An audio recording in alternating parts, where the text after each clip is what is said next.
रोज की तरह, और फिर भी झाँव झाँव के अलावा कोई बहुत तक तो नहीं समझ में आता। जहां से बात खत्म हो रही, मैं वहीं से एक बात कहूंगा। देश की रहनुमाई, जनता का प्रतिनिधित्व तो वही नेता कर सकते हैं, दीपक भाई, मुन्ना खान साहब, ओपी सिंह साहब, जो निर्भय हो।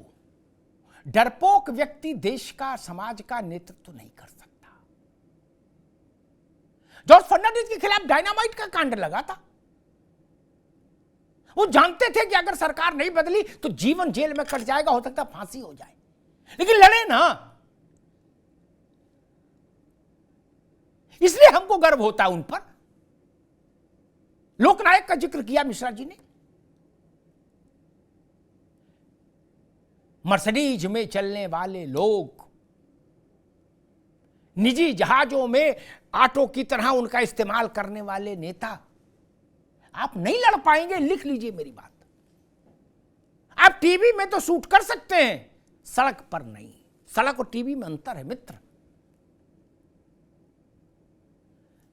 परिवार जैसे होता है ना, उसमें जो पिता है उसको सब लोग, परिवार के जितने भी अन्य लोग हैं, वो मानकर चलते हैं कि हमारे ऊपर संकट आएगा तो पिता लड़ेगा। ठीक, पता लगे पिता कोने में छुप गया स्टोर में जाके और रो रहा कर, हमको डर लग रहा, उस परिवार का क्या होगा? देश के कई राजनीतिक दलों के सामने यही संकट है। जब उनके नेता दिन में अगर 100 बात बोलते तो 99 बात में ये बिलाप करते हैं कि क्या करें, ईडी डरा रही है, सीबीआई डरा रही है। अरे कितनी बार ये भजन गाओगे यार? बंद कर दो। डर लग रहा तो दूसरा काम करो। किसने कहा आप तो ये धंधा करो?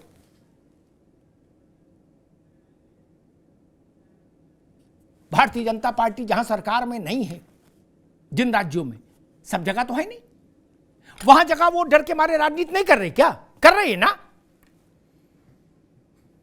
बिहार में कर रही है ना राजनीति, बाकी जगह भी कर रही है। बटन खोलकर राजनीति कर रही है। क्यों? वहां इनको डर नहीं है। सत्ता तो सत्ता होती मित्र, और अगर आपको सत्ता के उससे भय लगता है तो आप राजनीतिक, जनता का भरोसा नहीं जीत पाएंगे। जनता किसी भी कायर को वोट नहीं देगी। ममता बनर्जी को वोट मिलने के पीछे का कारण जानते हैं? ममता बनर्जी की फाइटर की इमेज, योद्धा की छवि। इसलिए ममता बनर्जी को कभी आपने कहते सुना कि मुझे डर लग रहा है, मैं घर से नहीं निकलूंगी? नहीं, मोटरसाइकिल पे बैठ के जा रही। आपके ऊपर कोई क्यों दांव लगाए जब आप खुद डरपोक हैं? कांग्रेस के ने एक नारा बनाया था, डरो मत। ये जयप्रकाश जी का नारा था। इमरजेंसी के दौरान उन्होंने नारा दिया था, डरो मत अभी मैं जिंदा हूं। राहुल गांधी की कांग्रेस ने उसमें से अभी मैं जिंदा हूं हटा दिया, डरो मत कर दिया। ठीक, राहुल गांधी का नारा चल रहा डरो मत, वो भी नारा ही है बस, उसके पीछे वो भी डर रहे हैं कि नहीं डर रहे, वो बहस का विषय है। लेकिन पूरी कांग्रेस दिन भर में क्या एक ही बात दोहराती है? ED CBI income tax, ED CBI income tax. अगर आप कह रहे हो डरो मत, तो पहले आप तो दिखाओ कि आप नहीं डर रहे।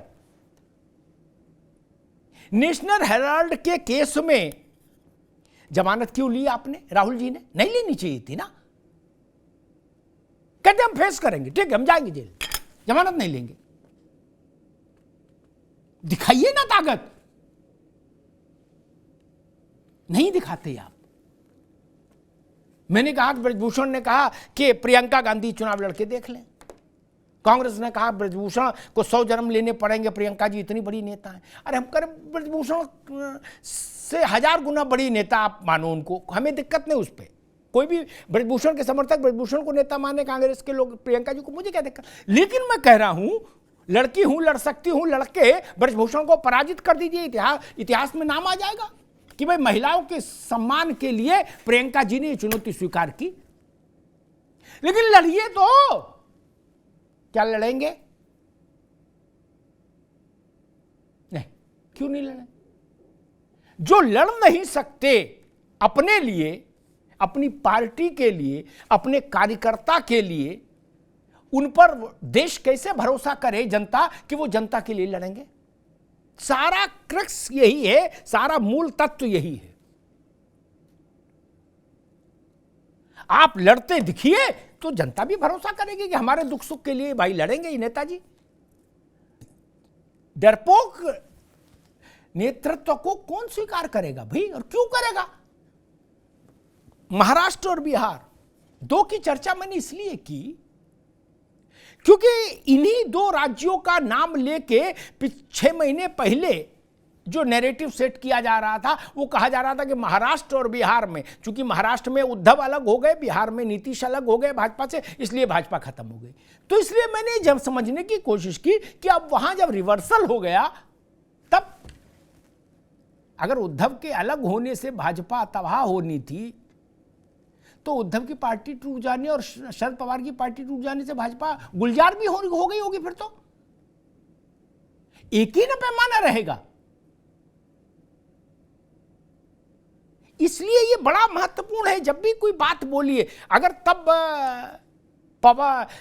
शरद पवार बड़े नेता थे और आप कह रहे थे वो संयोजक होंगे विपक्ष के, तो अब आप कह रहे हो 10-20 एमएलए से क्या फर्क पड़ता है, एनसीपी से कोई फर्क नहीं पड़ता।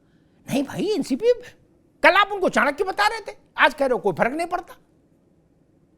जयंत चौधरी का मसला भी है। क्या इस बात से दीपक भाई कोई इनकार कर सकता है कि आरएलडी को अपने पूरे जीवन काल में अजीत सिंह जी से लेके और आज तक, लोकदल था तब से लेके और आज तक, सबसे बड़ी चुनावी सफलता लोकसभा में तब मिली जब भाजपा के साथ खड़े हुए 2009? क्या अन्यथा स्थिति ये रही 19 में अजीत सिंह जी हार गए थे चुनाव, पता है ना? 2019 में मायावती से अलायंस था, सपा से अलायंस था, उसके बावजूद चुनाव हार गए थे स्वर्गीय अजीत सिंह। क्या ये बात जयंत चौधरी को नहीं समझ आ रही? उनको भी समझ में आ रही भैया, सबको अपना भविष्य दिखता है। इसलिए वो कह रहे हैं कि खीर खाओगे कि बिरयानी।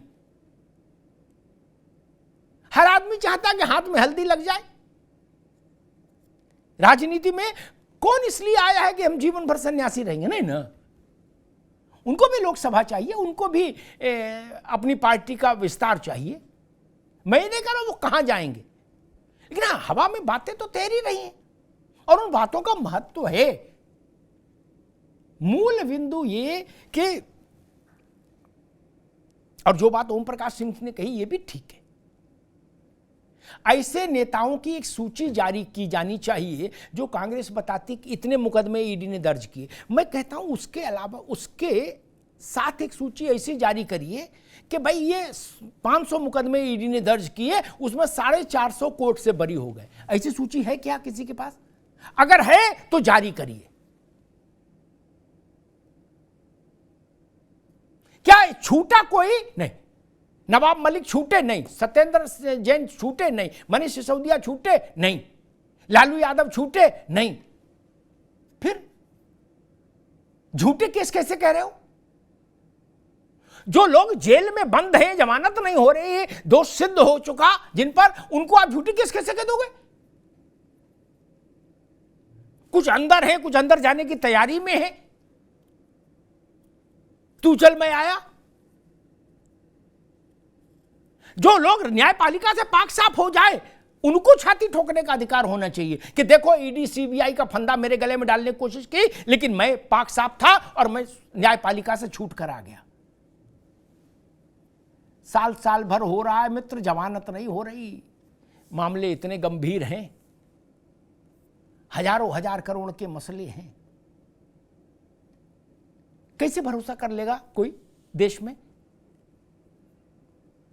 हाँ, ये बात अलग है कि आपको इस बात की तकलीफ है कि भाई नेता और नेताओं को सुरक्षा कवच क्यों नहीं दिया जा रहा है इस तरह की जांचों से। तो मैं कहूंगा किसी पार्टी को किसी दूसरी पार्टी को सुरक्षा कवच नहीं देना चाहिए। जहां गैर भाजपा दलों की सरकारें हैं राज्यों में, मैं उनसे भी कहूंगा भाजपा के लोगों का कोई भ्रष्टाचार आपको मिले, आप भी निष्ठुरता के साथ कार्रवाई करिए ना। जनता आपके साथ खड़ी होगी, लेकिन करिए तो।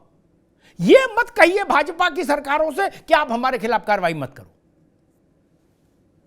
जिसने जनता का धन हड़पा उसको जेल जाना ही चाहिए, पार्टी कोई हो।